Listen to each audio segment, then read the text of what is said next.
Il y a 5 catégories d'écoles dans cette vie. En comprenant comment fonctionnent ces différentes écoles-là, ça va t'aider à choisir l'école qui pourra t'amener au top, qui pourra t'aider à mieux te positionner pour fabriquer la vie que tu veux vraiment te donner. Les athlètes de la réussite, partagez cette vidéo, ça va aider beaucoup de gens. Alors, la première école, c'est celle que j'appelle l'école de Charlemagne. C'est l'école que nous avons un peu tous fait depuis que nous sommes arrivés dans ce monde. C'est l'école où on apprend les mathématiques, les langues, on va jusqu'à l'université, etc., etc. C'est l'école créée par les hommes. C'est l'école de la société. Dans cette école, on t'enseigne la logique. On te montre comment fonctionne le système, comment pense le système, comment pense l'humain dans la société. Dans cette école, il y a une croyance où on te dit, si tu veux réussir dans la vie, il faut que tu aies des diplômes. Cette école est très importante parce qu'elle t'aide au quotidien. Je le dis parce qu'il y a beaucoup de gens qui disent, ouais, l'école n'est pas importante et tout ça. Ce n'est pas vrai. Allez à l'école. L'école vous donne une certaine logique et vous aide beaucoup au quotidien. Il y a des choses que je fais bien parce que j'ai été à l'école. L'école aide.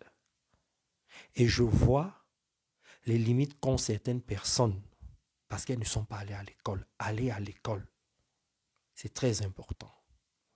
Ça, c'est la première catégorie. La deuxième catégorie, c'est l'école des croyances, de l'espoir, de la foi et de l'espérance. Alors, tu trouves ces écoles-là dans les religions et dans les coutumes, les traditions. Dans les religions, par exemple, on va te dire, si tu veux réussir, il faut que tu crois d'abord à Bouddha, à Jésus, à Mahomet, à Dieu. On va te citer des noms. On va te dire, voici comment ça s'est passé. Ces gens-là ont eu la foi. Regarde par exemple, Moïse a ouvert la mer en deux. Il a réussi à sortir tout un peuple parce qu'il croyait en Dieu. Dieu était avec lui. On va te parler de Yahvé, de Jéhovah, de Allah. On va te dire, il faut verser la dîme, il faut faire ceci. Quand tu fais ça, tu as ceci, tu as cela. On t'amène à être un spécialiste de l'espoir, de l'espérance, de la croyance et de la foi. C'est une école où on te demande de ne pas trop discuter. On te dit que c'est comme ça. Si tu ne respectes pas ça, on te dit que tu ne fais plus partie du groupe. Ou alors on te laisse là, mais tu n'es plus important. Ou encore on t'amène à rejoindre les rangs. Ça, c'est l'école de l'espoir. On fonctionne beaucoup par la foi. Et c'est aussi une école où on demande beaucoup de l'aide. On commande, on remercie, on supplie Dieu. Tout dépend de Dieu. Tout ce qui nous arrive, c'est grâce à Dieu.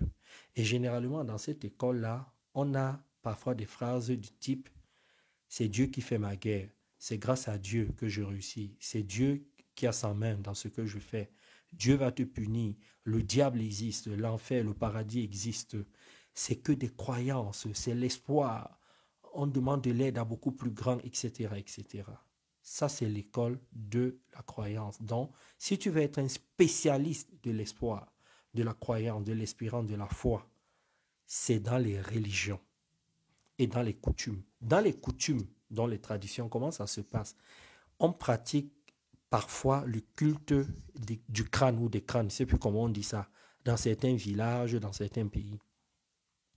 C'est une école où on croit aux esprits. On pratique du fétichisme.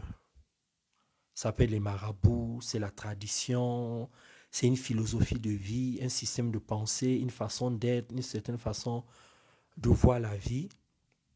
Et on se base aussi sur ce que les ancêtres ont laissé comme tradition pour pratiquer. On fait perdurer ça. Et généralement, la religion et les coutumes fonctionnent ensemble. Vous allez voir que dans la religion, généralement, il y a des coutumes.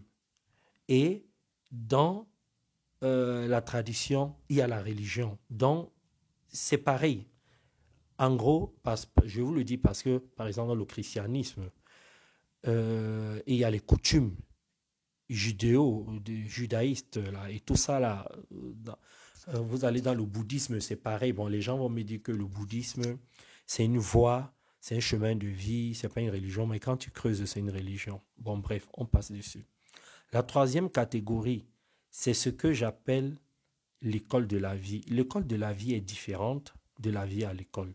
La vie à l'école, c'est tout ce qui se passe quand tu es étudiant, quand tu es écolier et tout ça. Les relations avec les amis, avec les profs, les études, comment c'est organisé le système scolaire, tout ce que tu fais au quotidien, parce que tu passes beaucoup de temps à l'école. C'est là-bas que tu apprends comment fonctionnent les relations pour la première fois, etc., etc. Bref, vous savez, vous comprenez de quoi je parle. Alors que l'école de la vie, tu apprends à la dure. Tu apprends grâce à tes expériences. C'est une école où tu souffres énormément. C'est aussi une école où tu gagnes. C'est une école où parfois tu pratiques la pensée œil pour œil, dent pour dent. C'est une école où tu te fais arnaquer. C'est une école où tu subis. C'est une école où tu fais subir aux autres. C'est une école qui n'est pas évidente, mais c'est l'école de la vie. On passe tous par là. On apprend tous par là. On apprend à la dure grâce à nos expériences. Ensuite, tu as l'école du mysticisme, l'école mystique. Alors, dans cette école-là, il y a beaucoup d'arnaques. Généralement, ceux qui tiennent ces écoles-là sont des personnes qui n'ont pas travaillé sur elles, qui ont beaucoup de blessures d'enfance, sont des personnes qui aiment dominer, qui manipulent. Il y a beaucoup de pervers dedans. Et ce sont des personnes qui ont réussi dans la société, qui ont beaucoup de relations, qui ont beaucoup d'argent, qui ont beaucoup d'influence, qui ont un fort management, une forte personnalité, un charisme. Et ce sont des gens qui fonctionnent par réseau. Alors dans cette école-là, généralement, on te demande de pratiquer des choses bizarres. On peut te dire, va tuer telle personne, prends son organe. On peut te dire, bois du sang. On peut te dire qu'on veut coucher avec toi, couche avec tel animal. C'est une école très, très bizarre. On te dit que si tu veux réussir, il faut faire ceci. Mais en fait, tu ne réussis pas grâce à cela. C'est une arnaque. Tu réussis parce que tu as du talent. Mais ces gens-là, comme ils n'ont pas travaillé sur eux, ils ont des blessures de l'enfance, ils te font croire que c'est grâce à eux que tu vas réussir. Effectivement, en partie, tu réussis grâce à eux. Parce que ils ont des réseaux, ils ont de l'argent, ils ont des influents, ils ont des médias, ils ont plein de choses. Et donc, ça te fait croire que sans eux ou sans elles, tu ne peux pas réussir. Généralement, c'est l'arnaque, mais derrière, il n'y a aucune puissance. Il n'y a aucune force. Tout ça, c'est du cinéma. Ce sont des personnes qui doivent travailler. Ils sont des psychopathes, en fait. OK. Ensuite, il y a la dernière école, qui est mon école, l'école de spiritualité. C'est une école où tu apprends à te connaître. Tu apprends à connaître la partie la plus profonde de toi-même. C'est l'école où tu apprends à comprendre comment fonctionne l'univers, le mécanisme, le système de l'univers, comment fonctionnent les lois, comment faire petit pas par petit pas, étape par étape. C'est l'école où tu apprends le processus pour réussir, pour fabriquer la vie que tu veux te donner. C'est l'école de spiritualité. Donc, moi, je préfère trois écoles. L'école de Charlemagne, l'école de la vie et surtout l'école de spiritualité. Avec ces trois écoles-là, tu es au top. Mais le plus important là, au début de ta vie, c'est l'école de Charlemagne. Pendant ta vie, et jusqu'à ta mort, c'est l'école de la vie. Mais le plus important, c'est l'école de spiritualité. Parce que là-bas, on t'apprend beaucoup de choses. Là-bas, il n'y a pas de mysticisme. Là-bas, il n'y a pas de fétichisme. Il n'y a pas de marabout. Il n'y a pas de croyance, croire en Dieu et tout ça. Là-bas, tu expérimentes. Donc, pour tous ceux qui sont intéressés par cette école de la spiritualité, actuellement, on fait des présentations en ligne. Ou vous allez sur mon site internet www.efacoaching.com. Là-bas, vous aurez toutes les informations. Dans la description de cette vidéo, je laisse un numéro de téléphone. Tu appelles, on te montre comment entrer dans cette école. C'est l'école de la vie. C'est l'école de tout. Là-bas, tu apprends beaucoup de choses. C'est-à-dire, tu comprends qui tu es vraiment, ton essence, pourquoi tu es là, qu'est-ce que tu es venu faire sur la terre, ce qu'il est important de faire pour réussir, pour briller, pour monter ta lumière et pour faire briller d'autres personnes aussi. C'est la meilleure école du monde. L'école qui te permet de te connaître et de comprendre le système de l'univers. Ciao.